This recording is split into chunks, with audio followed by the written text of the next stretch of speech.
WHOW platforms on AM, FM, or streamed online, as well as on WEZC 95.9 FM. DeWittDailyNews.com is the area's leading local news source 24 hours a day, 7 days a week. Get the latest local news, obituaries, police blotter, weather forecast, and more with no paywall. Head to DeWittDailyNews.com to get the local information you need to know. Netflix buffering, YouTube spinning, devices not connecting, Zoom calls dropping. It's frustrating. Let's end your frustration by signing up for fiber internet in Clinton. Click the Connexus icon at DeWittDailyNews.com. News time is 7 minutes after 8 o'clock on this Friday.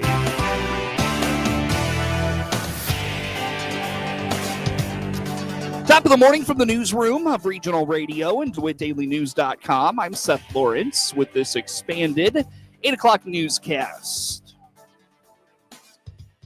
If you drive by Warner Hospital, you will notice the completion of the much-anticipated West Side entrance on the WHOW Morning Show Thursday. Paul Skowron, CEO of Warner Hospital, told Regional Radio the entrance is completed and awaits approval from the Illinois Department of Public Health. We are done.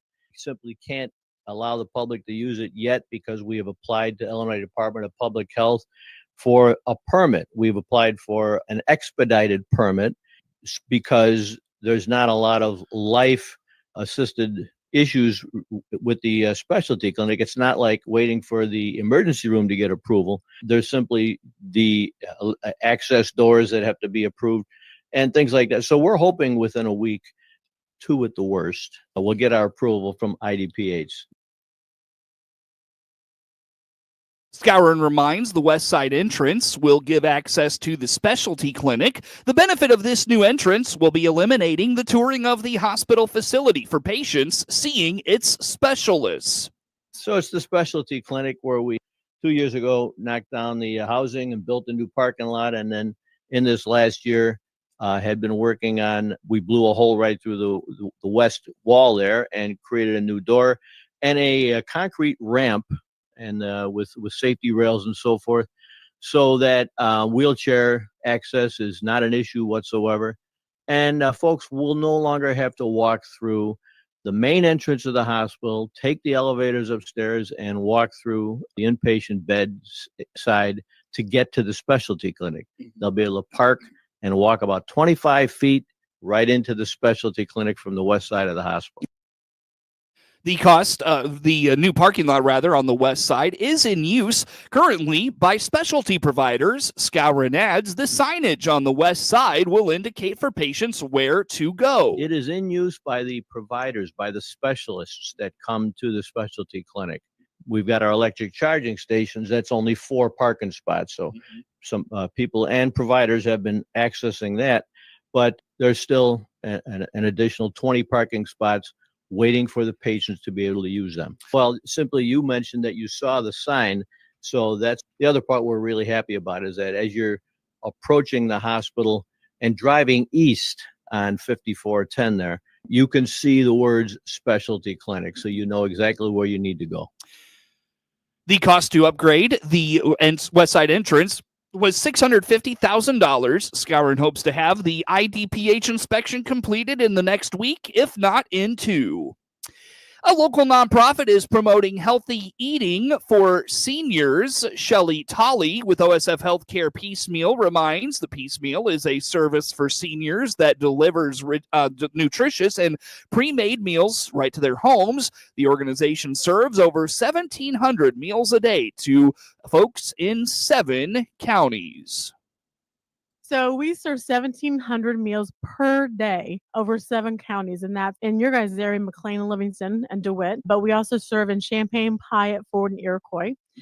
We have 3 different ways of accessing our meals. We have a congregate program, which your guys' congregate program is going fantastically. Sue Estes is our site supervisor here in town, and her driver's name is Stephanie. They serve over 55 meals every day to home delivered people. She also has a salad bar on Wednesday that she works in conjunction with the Friendship Center. So that's their bingo day. Sure. And then she provides a salad bar. They have 60 seniors that will come in on Wednesdays and eat salad bar and play bingo. Huge number. So we're so excited and so proud of her.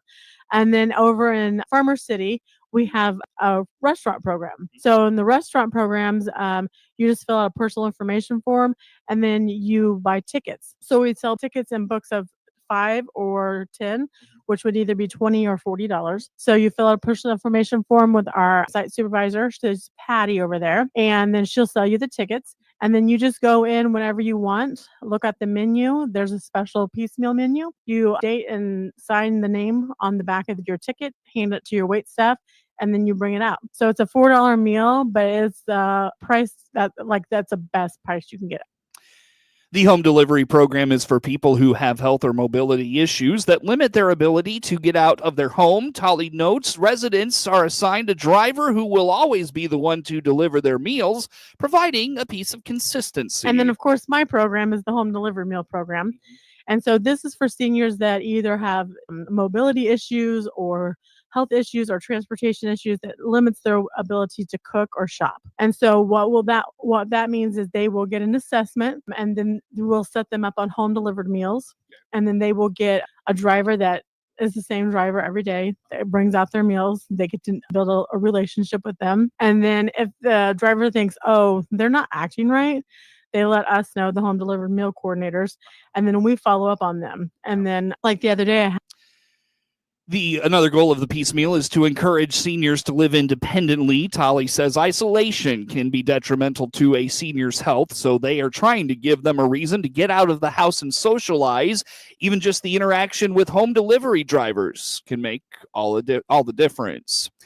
Last week on regional radio, listeners heard about the ways a domestic abuser can use technology against their victim. Andrea Coker, Director of Services for Willow Tree Missions in Piatt County, explains when technology is used as a weapon towards a victim of domestic violence, it's often to remind them the abuser is always watching and has control even when they're not in the same place. Sure, I think that's definitely a piece of it.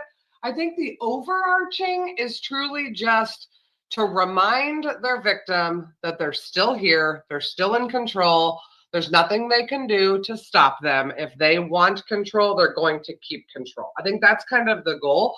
I think that every situation is different as far as reaction. Some people, it's like some relationships, as long as there's a reaction, he knows he still has the control. And at this point, sometimes it's safer to let him think he has the control versus having no reaction could mean, depending on the relationship, that'll push harder and do something the next step. We were talking a little bit about having control of cars, like apps these days. If your car is disabled or your locks are enabled and then it's reported that like there's a break into it. I mean, if you didn't react whenever he unlocked the doors before you got to the car, maybe you'll react if I call the police and report the car stolen because I know its location and then I can control you a little bit more. Safety planning is an important aspect of getting out of a domestic violence relationship. And because the end of the situation can be most often the most dangerous for a victim, Coker says part of planning is to make sure any contact with a support organization or those who are trying to help the victim is not tracked. Safety planning is so hard, but so important. So we try to safety plan with victims every single time we talk to them. If this, then what? If when this happens, what's your reaction going to be? One really big piece of the technology component is to make sure that even just contacting us isn't being tracked. Mm-hmm. One of the very first questions I ask most victims is, are your phones connected? When you sent the text message to contact me for the first time or call me for the first time, does he already know? Has that already happened? Do we need to already start to safety plan in the smallest realm of what'd you call the shop for?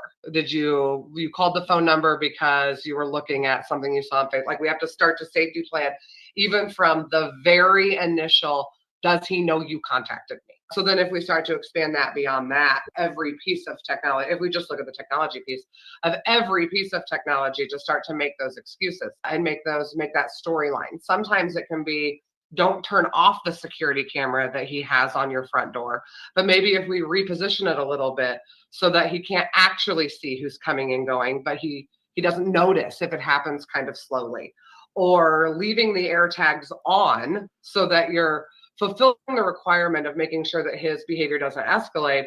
But instead of actually taking them with you, you're moving them about the house a little at a time so that the red flags aren't picked up on by him, not using the TV that he has control over, or at least not using it, as frequently as you had before, to sort of diminish the control that they have over those pieces. In a world of digital connection and tracking, it can be hard for a victim to reach out to a support group without alerting the abuser. Luckily, Coker notes there are ways to get in contact with Willow Tree Missions without being noticed. Yeah, a big one is just to come shopping in the resale shop and let them know you need to talk to somebody. I have a few people who have reached out to me using WhatsApp. All messages on WhatsApp are encrypted. It comes through as data usage instead of a cell phone usage. I have not done a ton of research to look up to the absolute security of it, but I have enough victims who believe that that is the better way for them.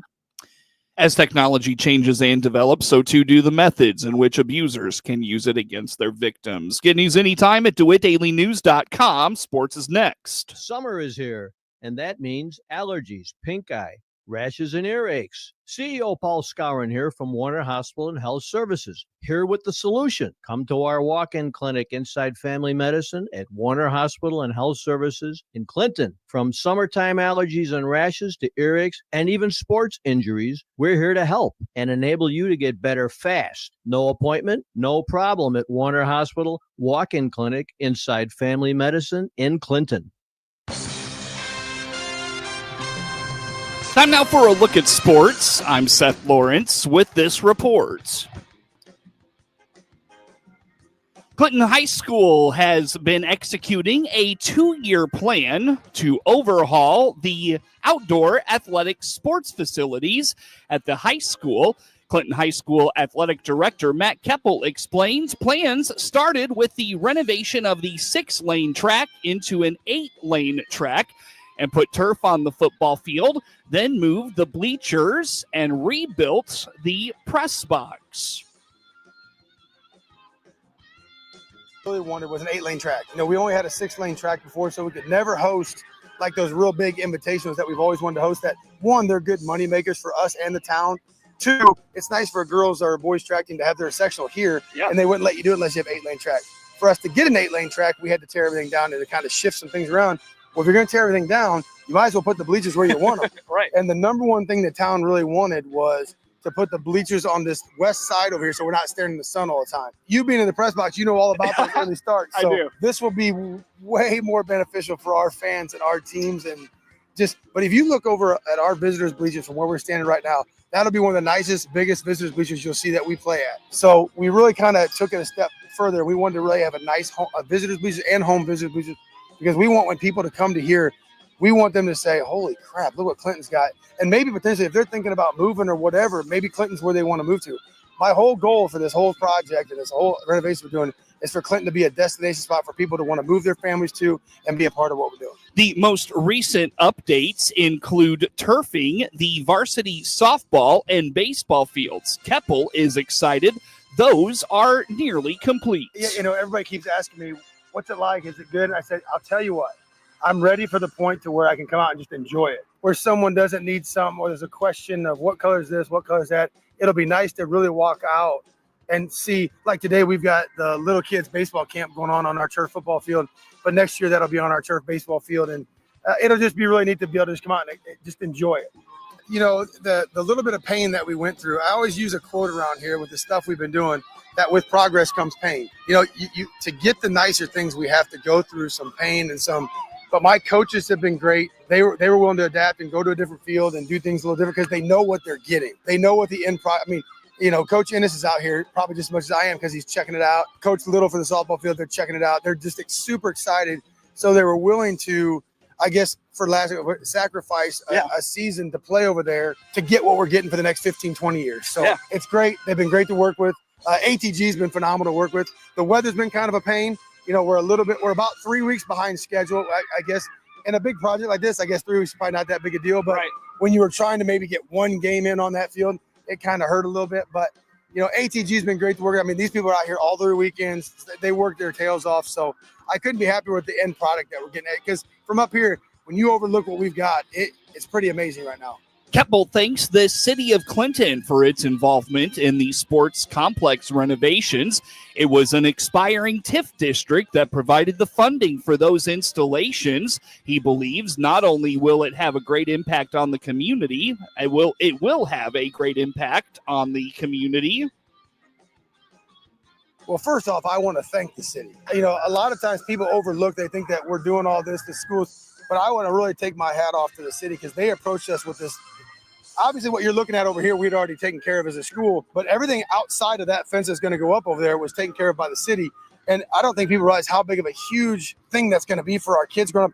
Think about kids, these kids that are out here at camp right now that we're watching will never play on a grass field here in Clinton. It's going to all be turf, and they'll very rarely ever have a rain out. These kids in 20 years won't know what a rain out is. Yeah. You know, where in my mind, that's going to be a bonus. I want to thank the city for that. I mean, what we're doing here is going to, it's transformational. It's once in a, I had a joking bet when I first got here. I told Jerry Wayne and Bob Sister, our principal assistant, that my goal was to get the football field turf. And they said, it'll never happen. We'll never do it. It'll never happen. And they said it won't happen before we retire. Well, not only did we get it done before they retire, we were 3 years early from their retirement. So, and now we're turfing everything else. And they're blown away. So, yeah. And I think everybody in our town is blown away by it. And if you haven't stopped by, please come by, drive through, take a walk around our campus and just look at what we're doing, and you'll be amazed.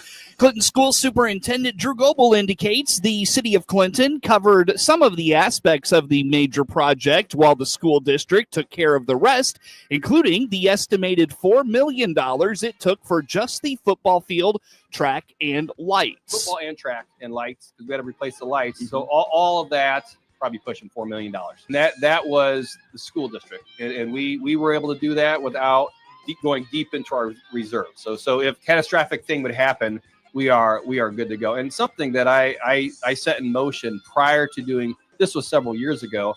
I didn't want to build a big fancy football stadium and then not have money for a problem. The baseball, softball, those 5 diamonds, that's pushing around $3 million. And that's from the city. And that's from the city. Yeah. So that's how it works, and a good partnership with them. When we get the bill from ATG, I pass it over to the city council. They approve it. They cut me a check. I deposit that into our account, and then we pay ATG. The updates to there are still some updates to the facilities. Keppel notes rubber is being laid on the baseball and softball fields, and the new scoreboard at the football field is about to be installed. Right now, currently, they're laying the rubber down on the varsity baseball field, and then they'll have to do, obviously, that to all the softball field. But once they're done with that, then the fence crew comes in. They put the fencing up around it. Our goal is to play a baseball tournament on the varsity baseball field July 10th and 11th. That's a goal. Yeah, obviously, weather permitting, but for the next 10 days, the fence people should be here right when they're done with the black rubber pellets that are going on right now, and we should be good to go. The bleachers are not done yet, so there's still some work to be done over here. They got some bolting up to do. So the press box, yes, is in, but there's still some finality to it. They got to come back and fine-tune something, make sure all the nuts and bolts are tightened down. But I promise everybody, come fall, we'll be ready to go. The updates to the sports facilities began last summer with the turfing of the football field and the renovation of the track. Keppel believes with the new updates, the complex will be second to none. Follow along with all things Clinton Maroons athletics by joining the Facebook group. Shota Imanaga returned from the injured list, throwing 5 innings of one-hit ball, lifting the Cubs to a 3-0 victory over the Cardinals Thursday for a split of a 4-game series. Michael Bush homered and singled. Carson Kelly also had 2 hits for the NL Central leading Cubs. St. Louis was shut out in back-to-back games for the first time this season. 5 Cubs pitchers combined on a 3-hitter. A left hamstring strain cost Imanaga nearly 2 months. In his Busch Stadium debut, he gave up a first-inning single to Mason Wynn and then retired 10 batters before issuing his lone walk of the game. Imanaga, an all-star last season as a rookie, lowered his ERA to 2.54. Daniel Palencia allowed the first batters to reach base before striking out the side in the 9th for his 8th save in 9 opportunities. Bush hit a 3-2 fastball from Andre Palante over the wall in right field in the 2nd inning. He scored again in the 4th when Ian Happ drew a 4-pitch walk. In the eighth, Pete Crow Armstrong scored from third when Dansby Swanson was caught trying to steal. In the first inning, Cardinals right fielder Alec Burleson made an over-the-shoulder catch to rob Saya Suzuki of an extra base hit. Happ, who led off with a single, was near shortstop. Burleson made the catch and cut across the infield to get back to the base. The Cardinals tagged second for an inning-ending double play. Bush is hitting .353 in his last 9 games. The Cardinals begin a 3-game series in Cleveland tonight opposite when Sonny Gray faces the Guardians, Luis Ortiz. The Cubs have not announced a starter for the opening of a 3-game series at Houston. Brandon Waller will start for the Astros.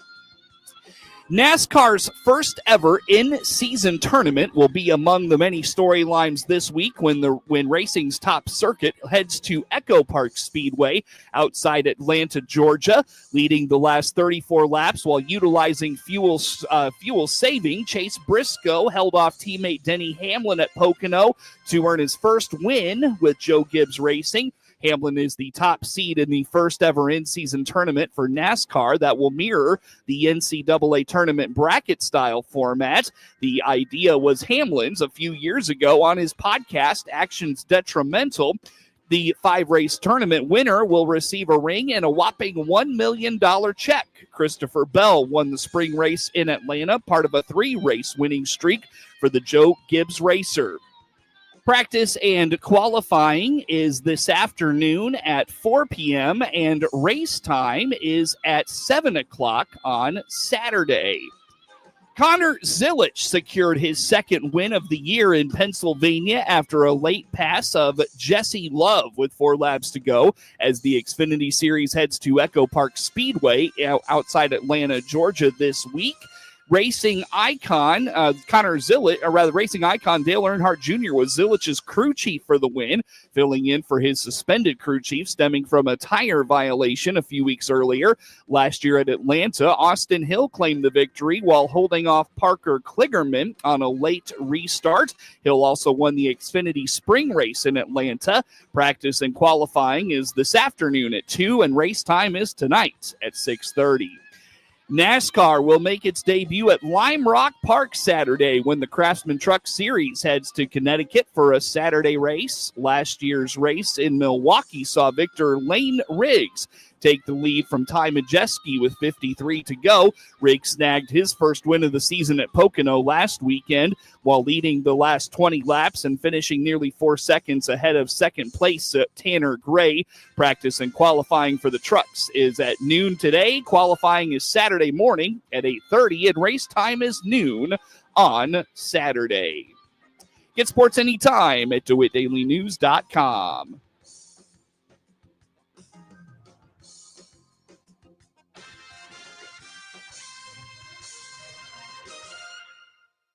Hi, this is Dr. Sue Stir from Covenant Animal Clinic. We are very happy to be the proud sponsor of a new Adopt a Pet page on DeWittDailyNews.com. Just click on the icon next to the masthead to get to the new Adopt a Pet page. Then you will be able to see some of the adorable dogs and cats at the DeWitt County Animal Shelter that are waiting for their forever home. You can also click on the link from the page to fill out the animal adoption application form. Thank you for helping us spread the word about our 4-legged friends at the DeWitt County Animal Shelter who are ready to be adopted. And remember, a healthy pet is a happy pet.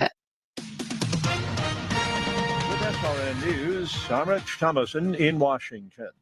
Today, it's the final day of the Supreme Court's current term, and a half dozen decisions will soon be released. Big win for pro-lifers at the High Court yesterday in a 6